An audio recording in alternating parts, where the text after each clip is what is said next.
자, 오늘은요, 어떻게 재앙이 기적으로 바뀔 수 있는지 정말 강력한 이야기 하나를 나눠보려고 합니다. 바로 시작해볼까요? 한번 상상해 보세요.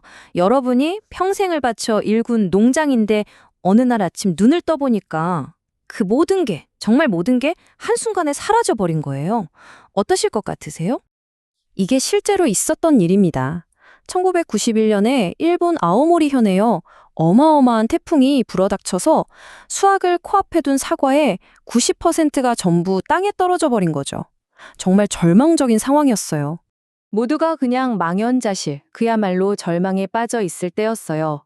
그런데 딱 한 사람, 단 한 사람이 관점을 완전히 바꾼 겁니다. 잃어버린 90%가 아니라 기적처럼 살아남은 그 10%에 주목하기 시작한 거죠. 그리고는 이 사과에 정말 기가 막힌 이름을 붙여줬어요. 바로 합격 사과. 폭풍 우 속에서도 떨어지지 않았으니까요. 이 절망적인 생존의 이야기를 시험을 앞둔 수험생들에겐 성공의 상징으로 완전히 바꿔버린 거예요. 대단하지 않나요? 그 결과는요, 정말 놀라웠습니다. 이 합격 사과가 보통 사과보다 무려 10배나 비싼 값에 팔려나간 거예요. 태풍 피해액을 전부 메우고도 남을 정도였다고 합니다. 자, 이 이야기가 우리에게 뭘 보여줄까요? 바로 이겁니다. 공경은 그냥 끝이 아니라는 거예요. 오히려 우리가 전혀 예상치 못했던 아주 놀라운 은혜가 시작되는 바로 그 자리가 될 수 있다는 거죠. 이 곤경 속 은혜라는 주제가 지금부터 우리가 함께 볼 한 이야기 속에서 훨씬 더 깊이 있게 펼쳐지는데요. 무려 20년 동안이나 묵혀뒀던 한 가족의 위기 이야기입니다. 20년이라는 긴 세월이 흐른 뒤에요.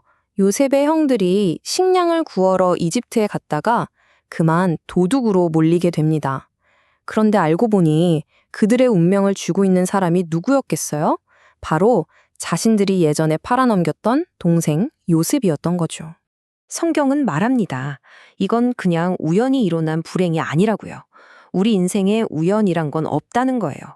20년 동안 고마 터졌던 그 깊은 상처를 치유하기 위해서 아주 치밀하게 계획된 하나님의 시나리오였다는 거죠. 자, 이제 이집트의 막강한 총리가 된 요셉. 그가 형들에게 어떤 제안을 하는데요. 겉으로만 보면 와, 정말 자비롭다 싶을 정도의 해결책을 내놓습니다. 요셉이 아주 합리적인 타협안을 제시해요. 복수할 생각 없다. 다만 진짜 죄를 지은 저 막내만 내중으로 삼고 나머지 형들은 평안히 아버지께 돌아가라. 이런 제안이었죠. 근데요, 이 논리적인 평화 제안에는 아주 큰 문제가 하나 있었어요. 요셉 입장에선 정의를 세운 걸 수도 있죠. 하지만 고향에서 애타게 아들들을 기다리는 늙은 아버지 야곱의 마음은 전혀 헤아리지 못한 처사였던 겁니다. 바로 그때 그 결정적인 순간에 형들 중 한 명인 유다가 침묵을 깨고 나섭니다. 그런데요, 우린 결백합니다. 이걸 주장하려는 게 아니었어요. 훨씬 더 깊은, 진짜 중요한 진실을 이야기하기 위해서였죠. 유다는요, 이 법적인 문제를 완전히 다른 차원으로 끌고 갑니다. 바로 아버지의 찢어지는 마음, 그 이야기로 대화의 초점을 확 바꿔버린 거예요. 그의 짧고도 절박한 호소를 들어보면요, 정말 놀랍게도 아버지라는 단어가 무려 16번이나 반복돼요. 이건 뭘 의미할까요? 그의 모든 관심이 자기 목숨이 아니라 오직 아버지에게 쏠려 있었다는 겁니다. 이렇게 나의 생존이 아니라 아버지의 고통을 먼저 생각하는 것, 바로 이 관점의 대전환이 정말 아무도 예상치 못했던 믿을 수 없는 돌파구를 만들어냅니다. 과거에 요셉을 팔아버리자고 말했던 바로 그 유다가 이제는 아버지의 마음을 지키기 위해 차라리 자기가 종이 되겠다고 자신의 자유를 내놓겠다고 나서는 겁니다. 엄청난 변화죠. 그러니까 진짜 핵심이 바로 이거예요. 진정한 화해와 용서는요, 어떤 법적인 합의나 타협에서 오는 게 아니라는 겁니다. 바로 이 희생적인 사랑의 행동, 여기서부터 시작된다는 거죠. 자, 성경은 이 가족의 이야기가 단순히 한 가족의 화해로 끝나지 않는다고 말해요.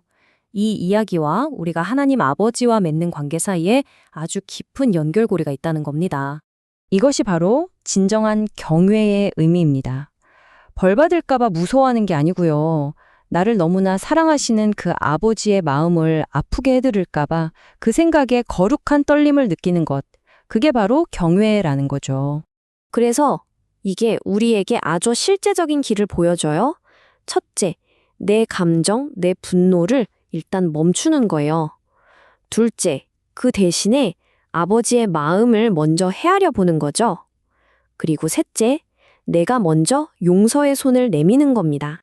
이렇게 우리가 누가 옳고 그르냐를 따지기 전에 아버지의 마음을 품고 나를 낮추어서 십자가를 질 때 바로 그때 곤경은 기적으로 변하고 절망은 놀라운 회복의 찬양이 되는 줄로 믿습니다.